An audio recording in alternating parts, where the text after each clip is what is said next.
Mein Name ist Dr. Alan Carter. Ich beschäftige mich mit Dingen, die schon lange tot und unter Schichten der Geschichte begraben sind, aber es geht hier nicht um Tote. Es geht um etwas, das einfach nicht sterben will. Alles fing Ende August vor 2 Jahren mit einem Anruf bei der Archäologieabteilung der University of Texas in Austin an. Angerufen hat ein Farmer aus dem Crockett County, ein Typ namens Jedediah Stone. Er hat langsam mit einem starken texanischen Akzent gesprochen und sich nicht über einen Fund beschwert, sondern über ein Gefühl. Eine komische Vibration in der Erde auf seiner abgelegenen Weide, wo er einen neuen Brunnen für Wasser bohren wollte. Er meinte, man könne es mit den Füßen spüren, ein leises, ständiges Zittern, das den Tieren in den Beinen wehtat. Ich fuhr ohne große Begeisterung hin und nahm die Doktorandin Sarah Jenkins mit. 90% solcher Anrufe sind nur Einbildung, abgesackter Boden oder alte Maschinen auf dem Nachbargrundstück. Stones Farm bestand aus Hunderten von Hektar sonnenverbranntem Land, flach und eintönig bis zum Horizont. Die Luft flimmerte vor Hitze. Stone, ein kräftiger Mann von etwa 60 Jahren mit einem Gesicht, das wie alte Haut aussah, empfing uns an seinem Haus und führte uns schweigend zu seinem Pick-up. Wir fuhren etwa 15 Minuten lang über eine staubige Spur, bis das Auto mitten auf einem völlig leeren Feld anhielt. »Hier«, sagte er und stellte den Motor ab. Wir stiegen aus. Die Stille drückte auf die Ohren und wurde nur vom Zirpen der Zikaden unterbrochen. Ich spürte nichts, Sarah auch nicht. Stone sah uns mit unerschütterlicher Geduld an. »Wir müssen eine Weile stehen bleiben«, sagte er. »Es ist nicht immer gleich, manchmal wird es leiser.« Wir standen etwa 10 Minuten da. Ich wollte mich schon höflich verabschieden und auf natürliche seismische Schwingungen verweisen, als es losging. Zuerst war es kaum wahrnehmbar, als würde weit weg ein schwerer Lastwagen vorbeifahren, aber die Quelle war nicht am Horizont. Sie war direkt unter unseren Füßen, eine tiefe, bassartige Vibration, die durch die Sohlen unserer Schuhe ging und irgendwo in der Brust zu spüren war. Sie wurde nicht stärker, sondern nur deutlicher. Sarah sah mich an. Ihre Augen weiteten sich. »Spürst du das?« fragte Stone. Ich nickte. Das Gefühl war körperlich und äußerst unangenehm. Es fühlte sich nicht wie ein natürliches Erdbeben an. Das Beben war monoton, mit einer konstanten, unveränderlichen Frequenz. Wir hatten ein tragbares Geophon dabei. Als ich die Sensoren auf den Boden stellte, zeigte die Nadel des Selbstaufzeichnungsgeräts statt chaotischer Spitzen eine fast perfekte Sinuskurve mit niedriger Frequenz. Das war unmöglich. Natürliche Quellen verhalten sich nicht so, künstliche auch nicht. Für einen solchen Effekt müsste ein riesiger Stimmgabel unter der Erde arbeiten. Ich zeigte Sarah die Aufzeichnung. Sie runzelte die Stirn. Was könnte das sein? Eine militärische Anlage. Hier?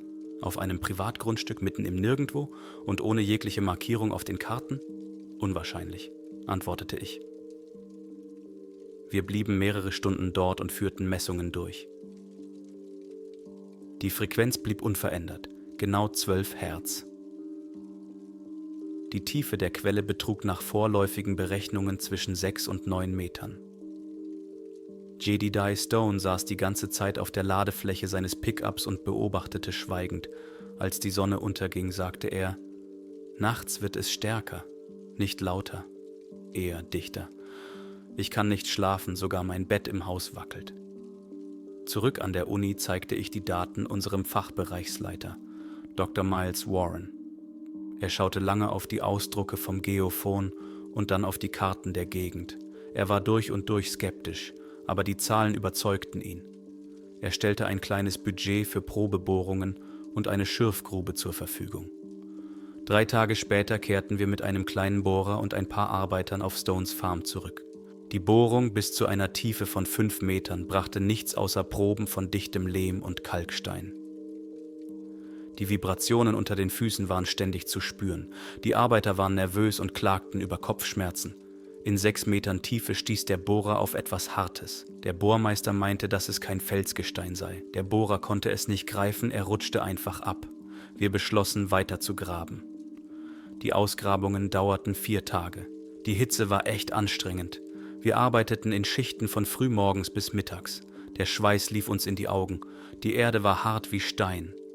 Nach und nach kam in der Mitte unseres Quadrats eine perfekt ebene Fläche von dunkler, fast schwarzer Farbe zum Vorschein. Es war kein Basalt oder Obsidian. Das Material war glatt, porenfrei und fühlte sich selbst unter der sengenden Sonne kalt an. Als wir eine Fläche von 3 mal 3 Metern freigelegt hatten, wurde klar, dass es sich nicht um einen Felsbrocken handelte. Es war eine künstlich geschaffene Platte. Bis zum Ende der Woche hatten wir die Ausgrabungsstätte auf 10 mal 10 Meter erweitert. Unter einer Schicht aus Lehm und verdichteter Erde befand sich das Dach einer riesigen Konstruktion. Sie hatte eine rechteckige Form und ihre Ränder ragten weit über unsere Grube hinaus.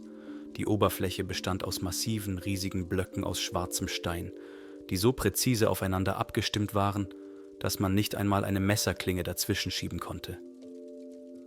Wir nahmen eine Probe des Materials mit. Die Laboranalyse in Austin ergab, dass es sich um Granit handelte, allerdings mit einer ungewöhnlich hohen Dichte und einem Gehalt an unbekannten Metallen, die ihm diese Farbe verliehen. Aber das Wichtigste war, dass die Thermolumineszenzanalyse ein Datum ergab, das niemand glauben konnte. Die gebrannten Quarzpartikel, die an der Oberfläche der Platte klebten, waren mindestens 14.000 Jahre alt. Das war mehrere Jahrtausende älter als jede bekannte Megalith-Anlage auf dem Planeten, älter als Göbekli Tepe in der Türkei. Dr. Warren kam am nächsten Tag persönlich vorbei. Er lief lange um die Ausgrabungsstätte herum, runzelte die Stirn und schüttelte den Kopf. Die Vibrationen waren mittlerweile so stark, dass es echt anstrengend war, in der Nähe zu sein. Sie verursachten Übelkeit und Orientierungslosigkeit. Warren, ein Mann der Wissenschaft, konnte sich das nicht erklären. »Das ist unmöglich, Alan«, sagte er zu mir. Hier gab es keine Zivilisationen, die zu so etwas fähig waren. Die Clovis-Kultur beschäftigte sich mit Spähern, nicht mit Megalithen. »Trotzdem ist es hier«, antwortete ich. Wir beschlossen, nach einem Eingang zu suchen. Den ganzen Tag über untersuchten wir den Umfang des ausgegrabenen Teils des Daches. Keine Nähte, Luken oder Risse. Es war ein Monolith. Verzweifelt bat ich die Arbeiter, die gesamte Oberfläche mit Metalldetektoren abzusuchen. Einer von ihnen blieb an der Nordseite der Platte stehen. Das Gerät gab einen gleichmäßigen, hohen Ton von sich. Wir begannen, diese Stelle sorgfältig mit Bürsten zu säubern. Da sahen wir sie. Auf der Oberfläche des Steins, genau dort, wo der Detektor piepte, waren Symbole eingraviert. Sie waren nicht mit Farbe oder einem anderen Material ausgefüllt, sondern einfach mit mathematischer Präzision eingraviert. Sie ähnelten keiner bekannten Sprache oder Piktogrammen, keine Keilschrift, keine Hieroglyphen, keine Runen. Es waren komplizierte Kombinationen aus geraden Linien, Kreisen und Spiralen. Die Muster bildeten, die gleichzeitig wie Schaltpläne und Mandalas aussahen. Sie waren in einem Kreis mit einem Durchmesser von etwa 1 Meter angeordnet. In der Mitte des Kreises befand sich eine einzige tiefe Vertiefung, die wie ein seltsam geformtes Schlüsselloch aussah. Die Sonne ging unter. Jedediah Stone, der jeden Tag vorbeikam, um sich unsere Arbeit anzusehen, ging zum Rand der Ausgrabungsstätte. Wir standen alle da und schauten auf diese Symbole, um das Ausmaß des Fundes zu begreifen, und in diesem Moment änderte sich alles. Sobald der letzte Sonnenstrahl hinter dem Horizont verschwand, hörte die Vibration auf. Es herrschte völlige, ohrenbetäubende Stille. Wir sahen uns an. Sarah atmete erleichtert aus. Die Stille hielt etwa 10 Sekunden lang an. Dann ertönte ein Geräusch aus dem Boden, aus dem Herzen dieser Konstruktion. Es war nicht mehr nur eine Vibration, die man nur spüren konnte. Es war ein tiefer, gleichmäßiger, dröhnender Ton. Er hatte dieselbe Frequenz, 12 Hertz, aber jetzt war er hörbar. Er war nicht laut, aber durchdringend. Es schien, als käme er von überall her gleichzeitig. Der Ton war klar, ohne Obertöne und Verzerrungen, als ob er von einer perfekten Quelle erzeugt worden wäre. Er drückte auf die Trommelfelle und löste ein Gefühl der Angst auf einer animalischen Ebene aus. Wir erstarrten. Die Arbeiter wichen von der Grube zurück. Sarah presste die Hände auf die Ohren, obwohl das nichts half. Der Ton drang durch den Körper. Jedediah Stone starrte unbeweglich auf die Ausgrabungsstätte. Sein Gesicht war blass. »Das macht es jeden Abend«, sagte er leise. »Früher war es nur leiser. Mit jedem Tag wird es lauter.« Ich holte mein Handy heraus, um Warren anzurufen, aber auf dem Display war kein Empfang. Bei keinem von uns. Hier, Mitten auf dem Feld war der Empfang immer schlecht gewesen, aber jetzt war er komplett weg. Alle Messgeräte, die wir mitgebracht hatten, waren ausgefallen. Nur der alte mechanische Kompass in meiner Tasche funktionierte noch und seine Nadel drehte sich wie verrückt, ohne den Norden zu finden. Ich schaute auf den Kreis aus Symbolen auf der Platte. In der hereinbrechenden Dämmerung schien es mir, als würden sie von innen mit einem kalten, weißlichen Licht leuchten. Ich blinzelte und das Leuchten verschwand. Wahrscheinlich war es nur Einbildung, eine Reaktion meines müden Gehirns auf das ungewöhnliche Geräusch. In dieser Nacht fuhr keiner von uns weg.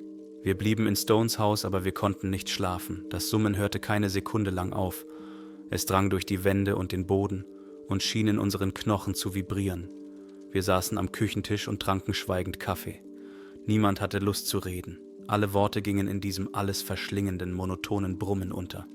Es klang wie der Atem von etwas unvorstellbar Großem, das direkt unter uns schlief, und wir hatten es geweckt. Die Morgendämmerung kam plötzlich wie ein Klicken auf einen Schalter. In einem Augenblick verschwand das alles durchdringende Dröhnen, das Teil unseres Gehörs geworden zu sein schien. Die Stille, die danach eintrat, war fast schmerzhaft. Wir saßen in Jedediahs Küche, erschöpft und übermüdet. Ich holte mein Handy heraus, ein einziger Signalton ertönte. Die Nachricht von Dr. Warren lautete, dass er um 9 Uhr vor Ort sein würde, und zwar nicht allein. Jedediah sah am schlimmsten aus. Er hatte dunkle Ringe unter den Augen und seine Haut wirkte grau. Er klagte über ein anhaltendes Klingeln in den Ohren, das auch nach dem Abklingen des Dröhnens nicht nachließ. »Als ob eine Zikade in meinem Kopf sitzt«, sagte er und massierte seine Schläfen. Seine Hände zitterten leicht, als er die Kaffeetasse an seine Lippen führte. Ich schrieb das dem Stress und der schlaflosen Nacht zu, aber tief in meinem Inneren hatte sich ein unangenehmes Gefühl festgesetzt. Er war viel länger als wir alle den Vibrationen ausgesetzt gewesen. Um 9 Uhr morgens kamen 2 Geländewagen auf die Farm gefahren. Aus dem ersten stieg Dr. Warren aus, der besorgt aussah. Ihm folgten 2 weitere Personen, Dr. Ben Jacobs, unser leitender Geophysiker, ein großer, hektischer Mann mit einer schütter werdenden Haarpracht, begann sofort irgendwelche Geräte auszupacken. Und Dr. Evelyn Reed aus der Abteilung für Linguistik und Epigraphik, eine kleine Frau um die 50 mit unglaublich aufmerksamen und scharfsinnigen Augen. Sie war auf tote Sprachen und Frühschriften spezialisiert. Ich schilderte ihnen kurz die Situation.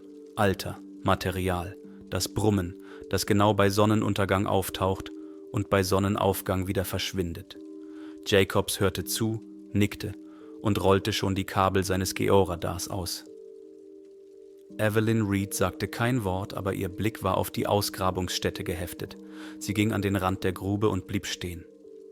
»Kann ich runterkommen?« fragte sie leise. Ich half ihr, die wackelige Leiter hinunterzuklettern. Sie kniete sich vor den Kreis aus Symbolen, ohne die Oberfläche zu berühren. Sie holte eine beleuchtete Lupe und Handschuhe aus ihrer Tasche. Ein paar Minuten lang untersuchte sie die Gravur in völliger Stille. Warren und ich standen oben und schauten zu. »Und?« fragte er ungeduldig. Evelyn hob langsam den Kopf. In ihren Augen war ein Ausdruck, den ich noch nie zuvor bei einem Wissenschaftler gesehen hatte. Eine Mischung aus absoluter Begeisterung und professionellem Entsetzen. »Das ist einzigartig«, sagte sie. Ihre Stimme war ruhig, aber ich hörte ein Zittern darin. Nichts. Weder sumerische Keilschrift, noch ägyptische Hieroglyphen, noch die Schrift des Industals, noch die proto-elemische Schrift. Nicht einmal entfernt ähnlich den Symbolen der Windscha-Kultur. Es sind keine Zeichnungen und keine stilisierten Darstellungen. Schaut euch die Syntax an, die sich wiederholenden Cluster. Das ist ein komplexes, strukturiertes Zeichensystem. Das ist eine Sprache, und wir haben nicht die geringste Ahnung, woher sie stammt. Sie fuhr mit ihrem behandschuhten Finger wenige Millimeter über eine der Linien. Die Ausführung, sie ist perfekt. Die Tiefe und Breite der Schnitzerei variiert nicht um 1 Mikrometer. Das ist keine Handarbeit. Oder es ist die Hand einer Person, deren Können für uns unerreichbar ist. In der Zwischenzeit hatte Ben Jacobs den ersten Scan abgeschlossen. Er winkte uns zu seinem Monitor. Auf dem Bildschirm war ein dreidimensionales Modell des unterirdischen Raums zu sehen. »Es ist riesig, Miles«, sagte er zu Warren. »Viel größer, als ihr gedacht habt. Die Platte, die ihr ausgegraben habt, ist nur die Spitze. Die Struktur reicht mindestens 30 Meter in die Tiefe. Sie hat die Form eines perfekten Würfels, zumindest der obere Teil. Die Materialdichte ist extrem hoch, der Radar kann es kaum durchdringen, das Signal wird gestreut. Aber eins kann ich sagen, es ist nicht massiv. Im Inneren gibt es Hohlräume, geometrisch korrekte Kammern. Und ganz in der Mitte in einer Tiefe von etwa 20 Metern befindet sich etwas sehr Massives und Dichtes. Es schluckt alle Signale. Er schaltet das Bild um und zeigt die Daten des Magnetometers an. Das ist echt komisch. Um das Objekt herum gibt's eine mega starke magnetische Anomalie. Aber sie ist nicht konstant. Sie pulsiert mit derselben Frequenz wie die Vibration, von der Alan gesprochen hat. 12 Hertz. Es ist, als ob sich unter der Erde ein riesiger Elektromagnet befindet, der 12 Mal pro Sekunde ein- und ausgeschaltet wird. Das erfordert eine enorme Menge an Energie. Ich kann die Quelle nicht sehen. Der Tag verging mit mühsamer Arbeit. Evelyn Reed fertigte Abdrücke der Symbole an und fotografierte jedes einzelne aus verschiedenen Blickwinkeln. Ben Jacobs und seine Leute verteilten seismische Sensoren über das ganze Feld, um die Quelle der Vibration genau zu finden. Sarah und ich erweiterten die Ausgrabungsstätte und suchten nach irgendwelchen Hinweisen auf eine Naht oder Verbindung zwischen den Platten. Nichts. Die Konstruktion sah aus, als wäre sie aus einem Stück gegossen. Gegen Mittag fiel mir etwas Seltsames auf. Der Himmel über uns war total klar und leer. Kein einziger Geier, die normalerweise über den Feldern von Texas auf der Suche nach Aas kreisen.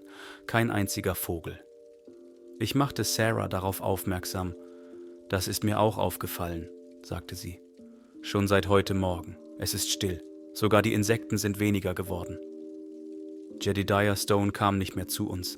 Er saß im Schatten seines Hauses und beobachtete uns aus der Ferne. Als ich zu ihm ging, um ihm Wasser anzubieten, sah er ziemlich schlecht aus. Er sagte, das Klingeln in seinen Ohren sei unerträglich geworden und jetzt käme noch Schwindel hinzu. Er konnte kaum noch fokussieren. Das Vieh kommt seit einer Woche nicht mehr auf diese Weide, sagte er. Nicht einmal zur Tränke am Zaun. Sie stehen am anderen Ende und drängen sich zusammen. Sie haben Angst. Gegen Abend nahm Warren mich beiseite. Sein Gesicht war ernst. Alan, das geht über ein Universitätsprojekt hinaus. 14.000 Jahre. Eine unbekannte Technologie. Eine Sprache, die es nicht geben sollte. Ich muss das den Bundesbehörden melden. An die Nationale Wissenschaftsstiftung, vielleicht sogar an das Energieministerium, wenn man Bens Aussagen berücksichtigt. Das könnte gefährlich werden. Glaubst du, die kommen einfach und nehmen es uns weg? Fragte ich. Ich denke, wir haben kein Recht, einen Fund dieser Größenordnung zu verheimlichen. Und wir haben nicht die Mittel, um ihn sicher zu untersuchen. Wir haben nicht mal eine Möglichkeit, dieses Ding zu öffnen. Als die Sonne am Horizont unterging, versammelte sich das gesamte Team an der Ausgrabungsstätte. Wir hatten Ben und Evelyn informiert, aber es ist eine Sache, etwas zu hören, und eine ganz andere, es zu erleben. Genau in dem Moment, als die Sonne den Horizont berührte, verstummte die Vibration. 10 Sekunden Stille. Dann kam das Dröhnen zurück. Ben Jacobs fluchte leise. Seine empfindliche Ausrüstung spielte verrückt. Alle Bildschirme waren voller Störungen und fielen aus. Evelyn Reed schnappte nach Luft. Sie starrte auf die Symbole. »Seht mal«, rief sie. Wir starrten alle auf die Platte. In der Dunkelheit leuchteten die Symbole tatsächlich, das war keine Einbildung. Ein schwaches, kaltes, phosphoreszierendes weißes Leuchten ging von den tiefen Linien aus. Es beleuchtete nichts in der Umgebung, machte aber die Muster in der hereinbrechenden Nacht deutlich sichtbar. Wir standen etwa eine Stunde lang da, fasziniert und bedrückt von diesem Phänomen. Ein dumpfer Klang drückte auf uns und raubte uns die Kraft. Plötzlich schrie Sarah, die ganz am Rand der Ausgrabungsstätte stand. Sie zeigte auf den Boden neben ihrem Fuß. Dort, auf dem trockenen, rissigen Boden, lag ein toter Vogel. Ein kleiner Feldsperling. Er lag auf der Seite, die Beine angezogen. Er hatte weder Kratzer noch Spuren eines Raubtiers. Er sah völlig unversehrt aus, als wäre er einfach seiner Wege geflogen und sein Herz hätte plötzlich aufgehört zu schlagen. Wir schauten uns um. Im Umkreis von 20 Metern um die Ausgrabungsstätte fanden wir 3 weitere. Einen weiteren Spatz, eine Heckenbraunelle und eine Wiesenpieper. Alle in demselben Zustand, vollkommen unversehrt, einfach tot. Sie waren vom Himmel gefallen. In dieser Nacht schien das Dröhnen lauter zu sein als in der Nacht zuvor. Oder vielleicht hatte sich unsere Wahrnehmung verändert. Jetzt wussten wir, dass es nicht nur ein Geräusch war, es tötete. Dr. Warren zögerte nicht länger. Er ging ein paar hundert Meter von der Ausgrabungsstätte weg, dorthin, wo das Signal wieder zu hören war, und telefonierte. Ich konnte nicht hören, mit wem er sprach, aber als er zurückkam, war sein Gesicht wie versteinert. »Sie werden morgen früh hier sein«, sagte er. »Wir sollen alle Arbeiten einstellen und nichts anfassen.« Er sagte nicht, wer sie waren, aber wir alle wussten, dass unsere Arbeit hier beendet war. Anstelle der Archäologen und Wissenschaftler kamen ganz andere Leute. In der Nacht schlief niemand. Das Dröhnen war nicht nur ein Geräusch, sondern fühlte sich wie physischer Druck an, der alle Gedanken aus dem Kopf verdrängte und nur eine dumpfe, animalische Angst zurückließ. Wir saßen in Jedediahs Haus, jeder in seine Gedanken versunken. Evelyn Reed blätterte immer wieder die Ausdrucke mit den Symbolen durch, Ben Jacobs kritzelte irgendwelche Formeln in sein Notizbuch und versuchte, ein theoretisches Modell der Energiequelle zu erstellen. Dr. Warren starrte schweigend aus dem Fenster auf die Ausgrabungsstätte, wo in der Dunkelheit ein schwaches Leuchten zu erkennen war. Wir waren Wissenschaftler, Menschen, deren Leben der Suche nach Antworten gewidmet war. Und jetzt standen wir vor etwas, das keine Fragen aufwarf, sondern selbst eine einzige Antwort war, die wir nicht verstehen konnten. Mit den ersten Sonnenstrahlen verstummte das Dröhnen. Die Stille, die einsetzte, war ein Segen.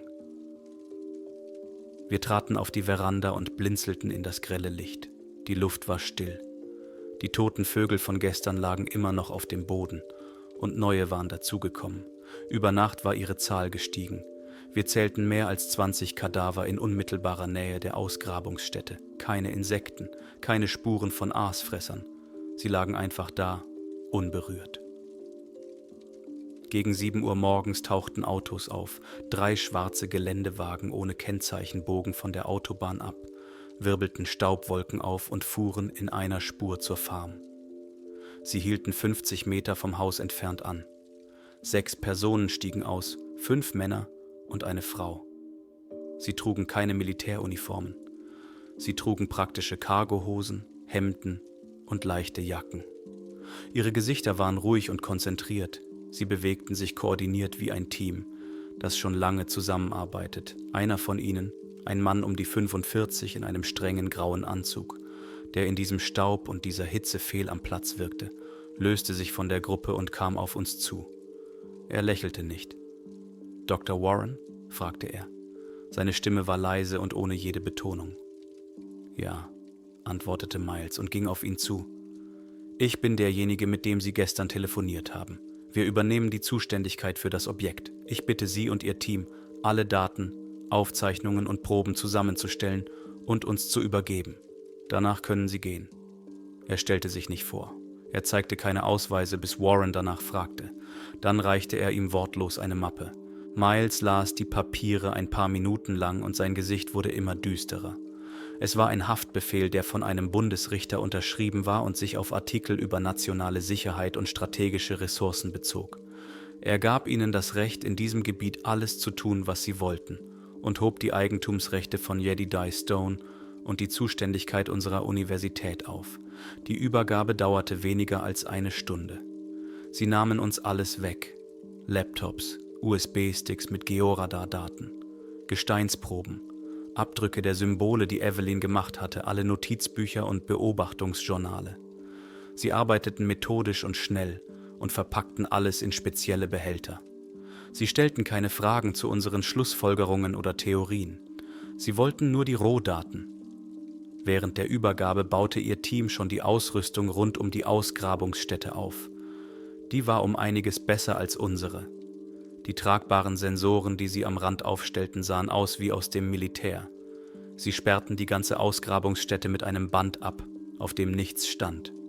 Nur ein roter Streifen auf weißem Hintergrund. Jedediah Stone kam aus dem Haus. Er sah verwirrt und krank aus. Er ging auf den Mann im Anzug zu. »Das ist mein Land«, sagte er mit zitternder Stimme.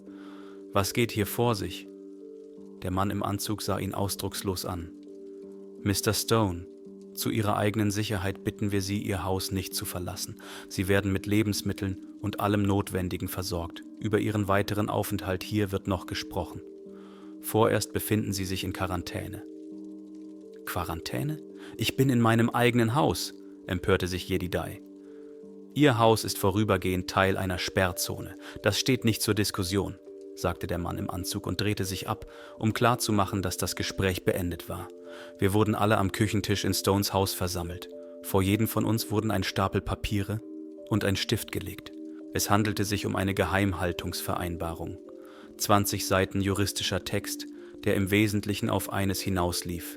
Wir mussten alles vergessen, was wir gesehen hatten. Wir durften mit niemandem darüber sprechen, weder mit Kollegen noch mit der Familie oder der Presse.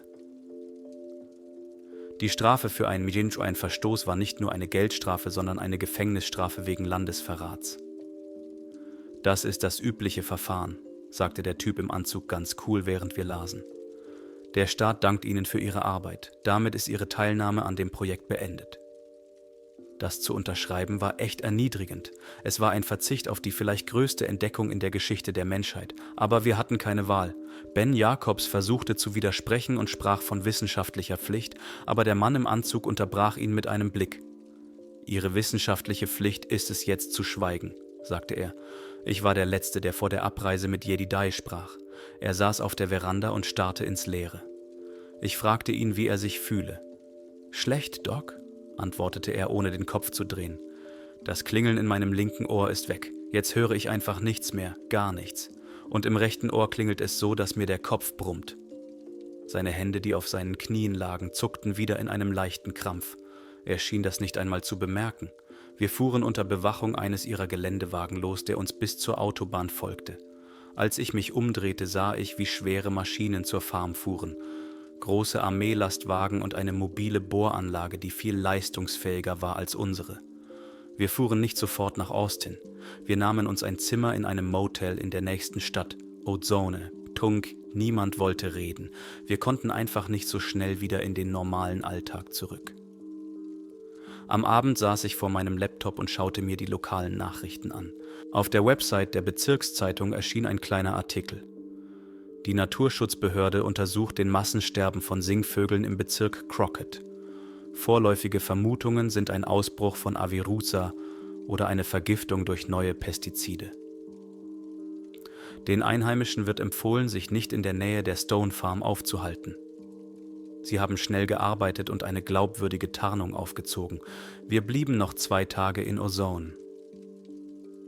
In dieser Zeit stieg die Zahl der toten Vögel laut Nachrichten auf mehrere hundert. Dann hörten die Berichte zu diesem Thema auf. Am 3. Tag fuhr ein Auto vor unserem Motel vor. Am Steuer saß einer der Männer in Zivil.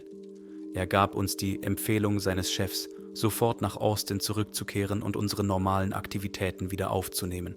Das war eine höfliche Form der Ausweisung. Am 9. Tag nach unserem ersten Besuch auf der Farm fuhren wir auf der Autobahn in Richtung Austin. Ich scrollte durch die Nachrichten auf meinem Handy. Da war ein neuer Artikel. Die Umweltsituation im Crockett County hat sich stabilisiert. Die Behörden sagen, dass keine Gefahr für die Bevölkerung besteht. Kein Wort über den Grund, kein Wort über die Farm. Die Geschichte war begraben.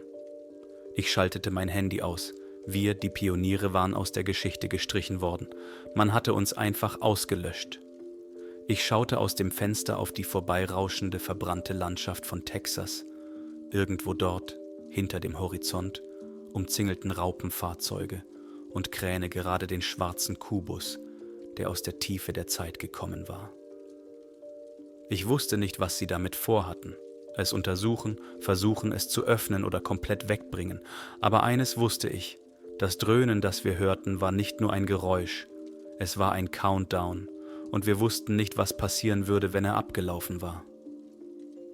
Die Rückkehr nach Austin war wie das Aufwachen nach einer schweren Operation. Die Welt um uns herum war dieselbe geblieben. Studenten eilten zu ihren Vorlesungen, Autos dröhnten auf den Straßen, das Leben ging seinen gewohnten Gang. Aber wir hatten uns verändert. Wir bewegten uns wie Geister durch diese Welt, Träger eines Wissens, das nicht ausgesprochen werden durfte. In der Fakultät herrschte eine Atmosphäre stiller Verschwörung. Wir, die Teilnehmer der Expedition, ich, Sarah, Dr. Warren, Ben Jacobs und Evelyn Reed, vermieden es, einander in die Augen zu sehen. Wir grüßten uns, besprachen Arbeitsfragen, aber niemand erwähnte jemals Stones Farm. Es war eine klaffende Lücke in unserer gemeinsamen Geschichte, die wir alle stillschweigend zu umgehen beschlossen hatten. Eine Woche verging, dann Ein Monat. Die Informationslücke war total. Jeden Tag durchsuchte ich die Nachrichtenarchive nach Stichwörtern wie Crockett County, ökologische Anomalie und Jedediah Stone. Nichts. Die Artikel über das Vogelsterben waren gelöscht worden. Es war, als hätte jemand mit unsichtbarer Hand den digitalen Raum durchforstet und alle Spuren beseitigt. Das war beängstigender als jede Drohung. Sie versteckten nicht nur die Wahrheit, sie schrieben die Realität um. Ich hielt es nicht mehr aus. Eines Abends, als ich in meinem Büro saß, fand ich eine alte Notiz mit der Telefonnummer von Stones Farm. Ich rief mehrmals an. Lange Signaltöne, dann kurze. Die Leitung war tot. Ich versuchte im Online-Kataster Infos über das Grundstück zu finden. Der Eintrag über den Besitz von Jedediah Stone war da, aber darüber stand Zugang beschränkt, Beschluss never, Sir. Dann kam eine lange Nummer einer Bundesverordnung. Auf dem Papier gehörte das Land immer noch ihm, aber in Wirklichkeit war es beschlagnahmt worden. Das Leben wurde zu einer Routine, vergiftet von Paranoia. Jedes vorbeifahrende schwarze Auto ließ mein Herz zusammenziehen. Jedes Mal, wenn das Telefon von einer unbekannten Nummer klingelte, erstarrte ich. Ich begann schlecht zu schlafen. Manchmal glaubte ich, wieder dieses tiefe, drückende Brummen zu hören und wachte schweißgebadet auf. Fast 2 Monate vergingen, als die Mauer des Schweigens zum ersten Mal Risse bekam. Ich bekam eine E-Mail an meine anonyme Arbeitsadresse von einer Adresse, die aus einer sinnlosen Folge von Buchstaben und Zahlen bestand. Darin stand nur ein einziger Satz: Perry Castaneda, Bibliothek, morgen um 3, Abteilung für seltene Karten. Ich kannte den Absender nicht, aber ich konnte es mir denken. Nur eine Person aus unserer Gruppe konnte sich so für alte Karten interessieren: Evelyn Reed. Am nächsten Tag war ich vor Ort. Die Universitätsbibliothek war riesig und hallte wieder. In der angegebenen Abteilung zwischen Regalen mit alten Atlanten sah ich sie. Evelyn hatte sich stark verändert. Sie war abgemagert, hatte dunkle Ringe unter den Augen und ihre sonst so gepflegte Frisur war zerzaust. Sie sah sich nervös um. »Danke, dass du gekommen bist, Alan«, flüsterte sie, ohne mich anzusehen, und tat so, als würde sie ein Buch studieren. »Wir können nicht lange reden.« »Was ist los, Evelyn?« Sie holte ein paar Blätter Papier aus einer Mappe. Es waren ihre eigenen handgezeichneten Skizzen der Symbole von der Tafel. Sie hatte sie aus dem Gedächtnis mit erstaunlicher Genauigkeit nachgezeichnet. »Ich konnte nicht aufhören, an sie zu denken«, sagte sie. Ihre Stimme war angespannt und brach. »Sie haben die Abdrücke mitgenommen, aber nicht meine Erinnerung. Ich habe jeden Tag daran gearbeitet. Das ist nicht nur eine Sprache. Ich habe mich geirrt. Es ist viel mehr.« Sie zeigte mit zitterndem Finger auf das kreisförmige Diagramm. »Das ist keine Erzählung. Das ist eine Anleitung, ein technischer Plan. Wie eine Zeichnung eines Motors oder ein Schema einer chemischen Reaktion. Jedes Symbol ist kein Wort, sondern ein Operator, eine Variable. Und sie beschreiben einen zyklischen Prozess.« Ihre Augen leuchteten fiebrig. »Ich habe die Syntax und die Logik ihrer Anordnung analysiert. Es gibt Anfangsbedingungen, es gibt eine Abfolge von Phasen. Die Vibration, die wir gespürt haben, ist die erste Phase, die Vorbereitung, die Ansammlung von Energie. Das Brummen und Leuchten ist die zweite Phase, der aktive Modus. Aber es gibt auch eine dritte Phase, und die ist anscheinend die letzte.« »Was für eine Phase?« fragte ich. »Ich weiß es nicht. Die Symbole, die Sie beschreiben, haben selbst in diesem System keine Entsprechungen. Sie sind einzigartig. Aber die gesamte Logik der Struktur führt genau zu ihr. Das ist nicht einfach nur eine Kiste, die brummt. Das ist ein Gerät, das ein Programm ausführt, und wir haben es mitten im Zyklus erwischt. Alan, das ist keine Reliquie. Das ist ein Mechanismus, der noch funktioniert.« Ein Schauer lief mir über den Rücken. Das Summen war nicht nur ein Nebeneffekt. Es war Teil des Prozesses. »Gibt es noch etwas?« fragte ich. Evelyn nickte und ihr Gesicht wurde hart. »Ich wollte wissen, was mit Mr. Stone passiert ist. Ich habe einen Privatdetektiv engagiert, einen ehemaligen Polizisten, einen ruhigen Typen.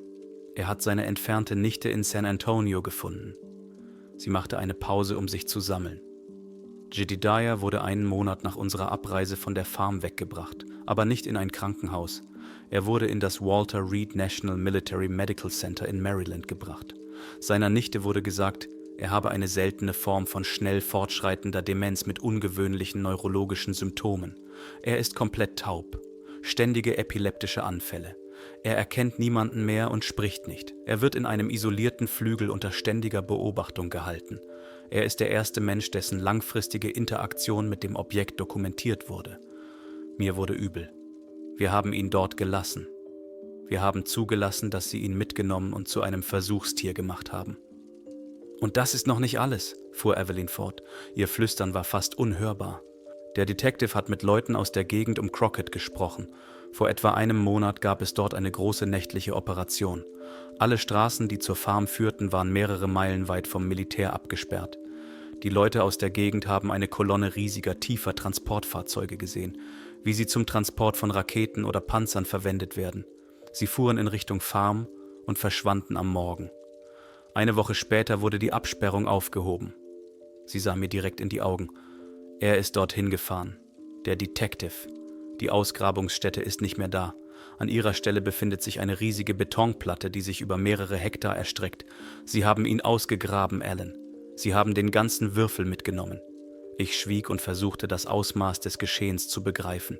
Dieser 14.000 Jahre alte Mechanismus, der alles Leben um sich herum tötete und vor Energie brummte, die es nicht geben dürfte, lag nicht mehr unter einem texanischen Feld begraben.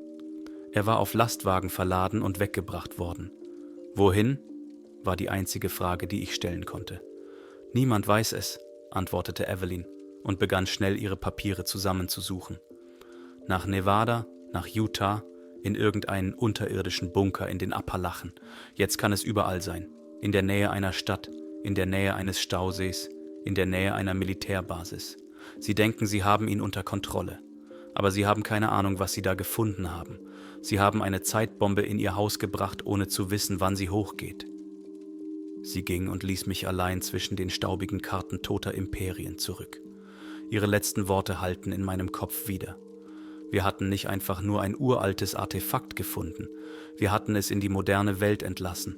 Und jetzt war es irgendwo in der Nähe, in der Dunkelheit, und setzte seinen leisen, monotonen Countdown fort, näherte sich der dritten Phase, die keiner von uns vorhersagen konnte.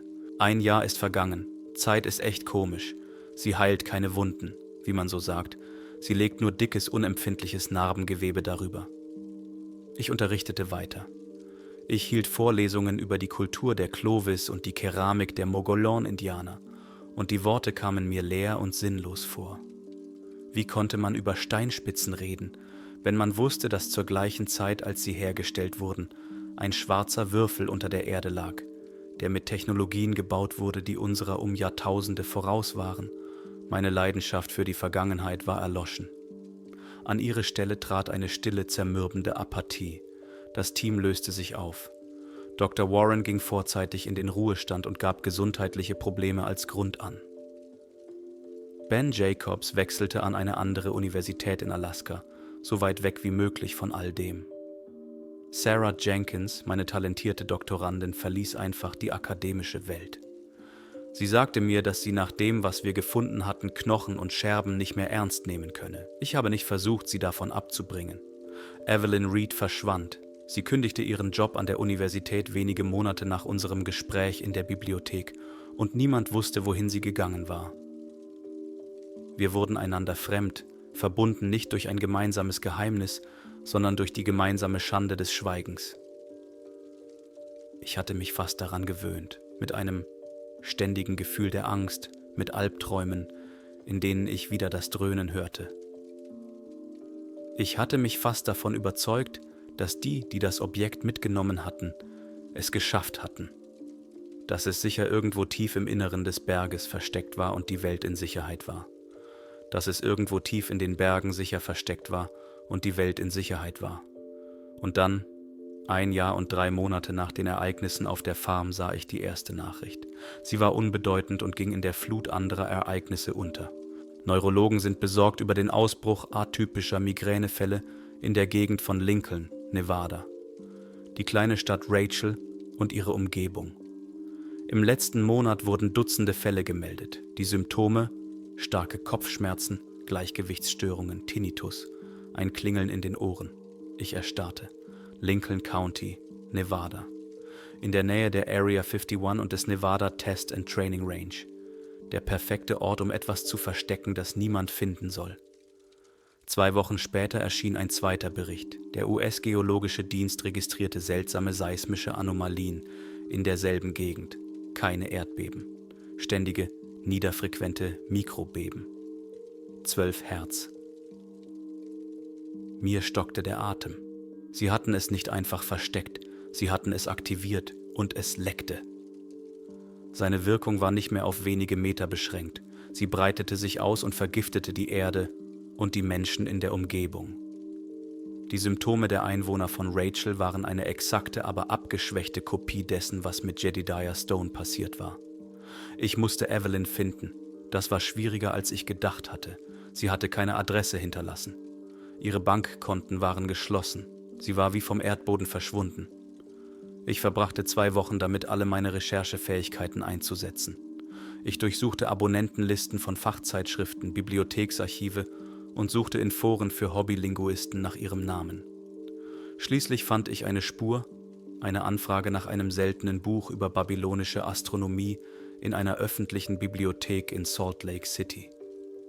Die Anfrage war unter einem falschen Namen gemacht worden, aber ich erkannte ihre Handschrift auf dem Scan der Bibliothekskarte. Ich flog nach Utah. Ich fand sie in einem kleinen Miethaus am Rande der Stadt. Sie öffnete die Tür nicht sofort. Sie schaute mich durch den Türspalt an und in ihren Augen stand Angst. Sie sah furchtbar aus. Grauhaarig und abgemagert. Hinter ihr war das Zimmer mit Büchern, Sternenkarten und Ausdrucken vollgestopft. An den Fenstern hing Alufolie. »Ich wusste, dass du kommen würdest«, sagte sie mit heiserer Stimme und ließ mich herein.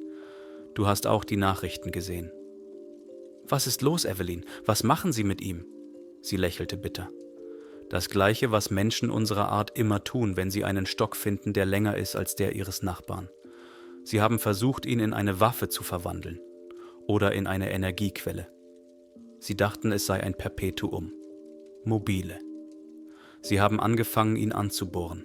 Sie haben versucht, sich daran anzuschließen. Idioten. Sie dachten, es würde sich ihren Regeln unterwerfen. Sie ging zu einer Wand, die mit Diagrammen bedeckt war, die ihre Skizzen von Symbolen mit astronomischen Karten verbanden. »Ich habe die ganze Zeit daran gearbeitet, Alan. Ich habe mich geirrt. Das sind nicht nur Anweisungen für eine Maschine. Das ist eine Karte und ein Zeitplan.« Sie zeigte mit dem Finger auf den zentralen Kreis der Symbole. »Das ist keine Energiequelle. Das ist ein Sender, ein Resonator. Sein Zweck ist es nicht, auf die Erde einzuwirken. Die Erde ist nur eine Stütze für die Antenne. All das, die Vibrationen, das Summen, das Magnetfeld, das Licht, ist ein Prozess der Abstimmung, der Akkumulation und der Fokussierung, um ein einziges Signal zu senden.« »Ein Signal? Wohin?« »Dorthin«, sagte sie und deutete mit der Hand auf die Sternenkarten, »in den tiefen Weltraum. Zu einem bestimmten Punkt. Ich weiß nicht, ob es ein Stern, ein Planet oder etwas anderes ist, aber die ganze Geometrie der Symbole zeigt auf bestimmte Koordinaten im Sternbild Drache. Das ist keine Waffe, das ist ein Leuchtfeuer oder vielleicht ein Hilferuf oder ein Startschuss.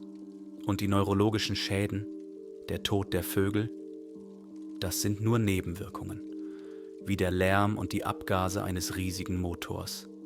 Für ihn sind wir nur Ameisen, die am Fuße des Kraftwerks herumkrabbeln. Er bemerkt uns nicht einmal. Die Erkenntnis war so schrecklich, dass ich mich auf einen Stuhl setzte. Alles passte zusammen.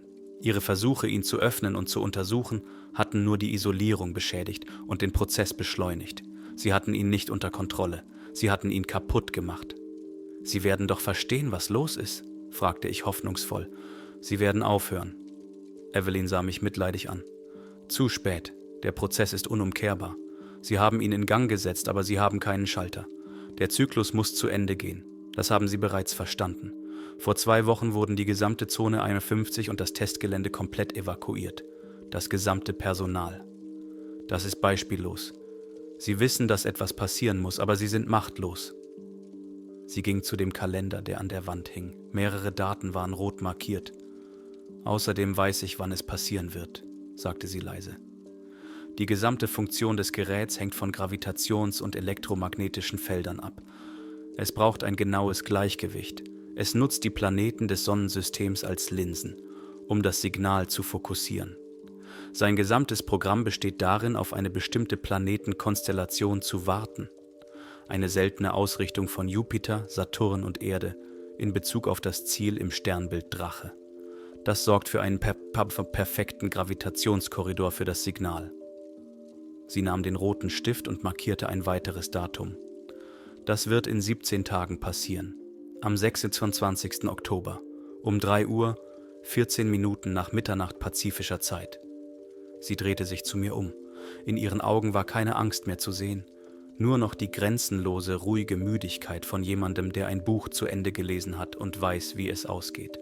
Die dritte Phase ist keine Explosion, Alan. Es ist eine Übertragung.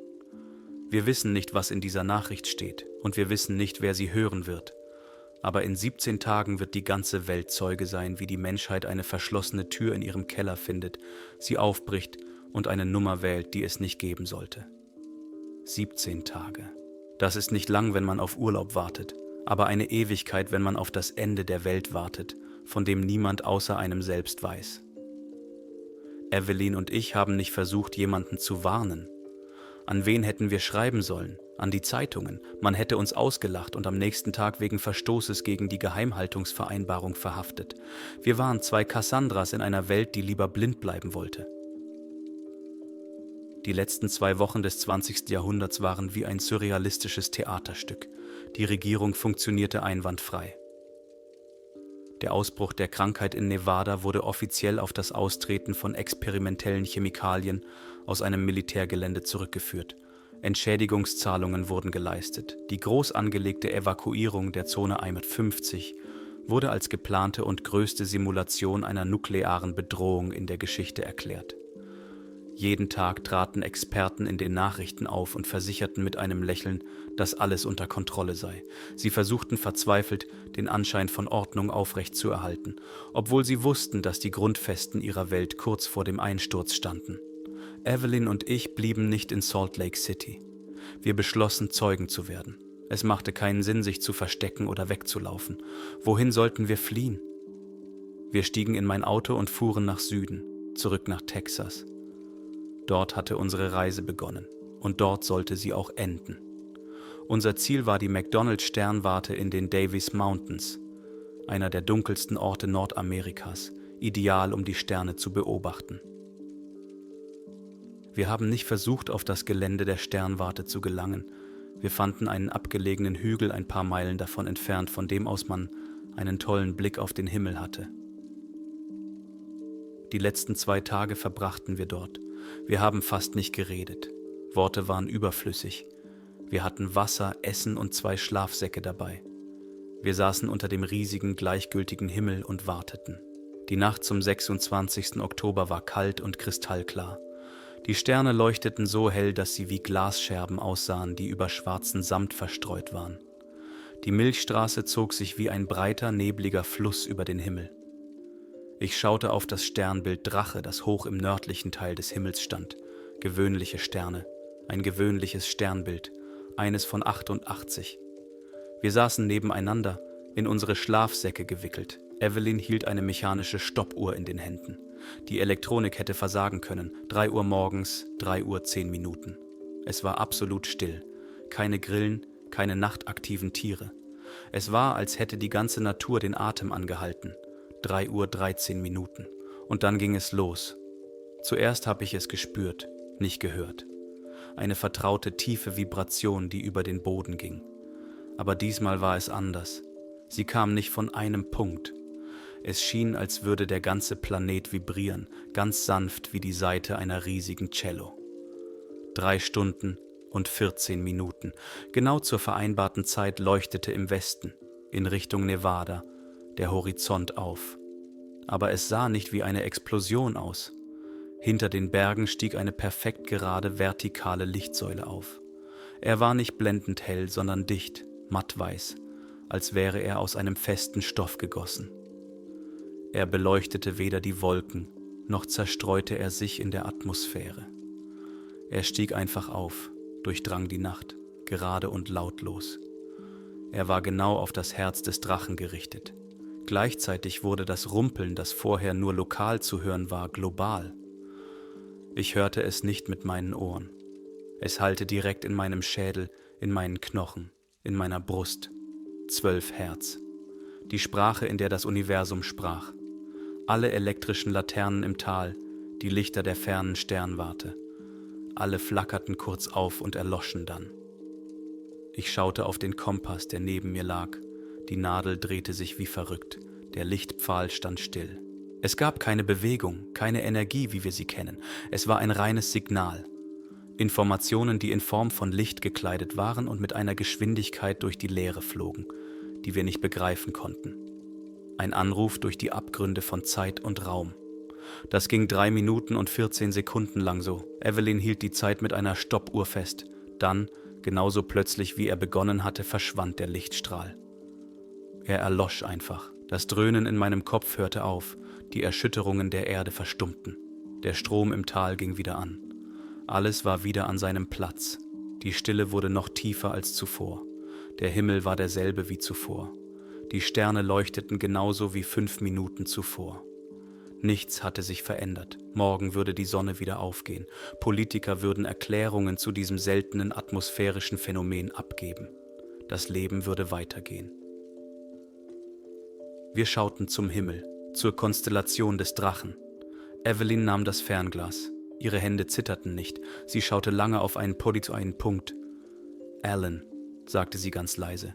Ich nahm ihr die Ferngläser ab und richtete sie auf den Punkt am Himmel, auf den der Strahl gerichtet war. Dort, wo sich der Stern Tuban befand, der einst unser Polarstern war, zu Zeiten des Pyramidenbaus. Ich schaute ihn einige Sekunden lang an. Ein gewöhnlicher Stern, ein kaum wahrnehmbarer Lichtpunkt. Und plötzlich wurde er für einen Moment heller. Nur ganz leicht für den Bruchteil einer Sekunde, aber ganz deutlich. Sein Licht wurde stärker und kehrte dann wieder zum Normalzustand zurück. Das war kein Flackern aufgrund der Atmosphäre. Das war etwas anderes. Die Nachricht war gesendet worden und am anderen Ende der Leitung hatte gerade jemand abgenommen.